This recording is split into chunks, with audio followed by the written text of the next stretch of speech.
Hello మామా, ఏరా రోగం వచ్చినాడు మా దగ్గుతావా? ఏమైందిరా? ఈ రోజు నాకు భలే ఆనందంగా ఉన్నది మామా.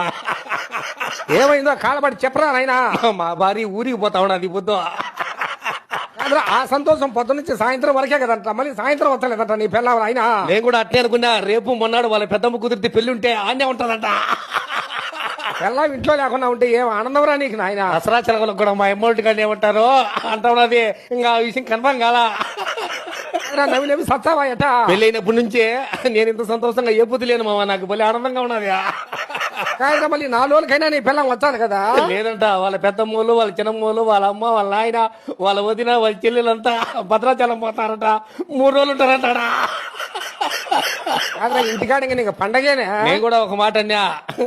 ఏమన్నా? అన్ని రోజులు నువ్వు అన్నే ఉంటే ఎట్ట బుజ్జి, నువ్వు లేకుండా నేను ఒక్కనే ఉండలేనన్నా. ఏమిటికన్నా స్వామి నీ పిల్లం ఏమనిందా? అట్టయితే 20 రోజులు రాజు నేను ఇంటికి, నువ్వు అక్కడే ఉండాలి. స్వామి నీళ్ళన్న దగ్గర నాయన నవ్వి నవ్వి సచ్చావు. ఇంట్లో ఉండే నైటీలన్నీ ఎత్తుకోబోకాక బుజ్జి, 2 నైటీలన్నా ఇంటికాడ పెట్టుకో, ఆ నైటీలో నిన్ను చూసుకుంటా ఉంటా అన్నా. నీ పిల్లం ఏం చేసిందా? నా పిల్ల ఇంట్లో ఉండే గుట్లన్నీ సంచికేసుకొని తెచ్చుకోపోయింది. 1 నెల రాదట. అటైతే నేను వచ్చా ఉండరా, ఇద్దరం ముందు కొడతాము. ఇంకా నా పిల్ల ఆటో ఎక్కలా ఉండు స్వామి, రోడ్లో నిలబడుకోండి. అమ్మా గండం గడిచిందే. పోనీ పోయినా ఫోన్ చేయరే. హలో.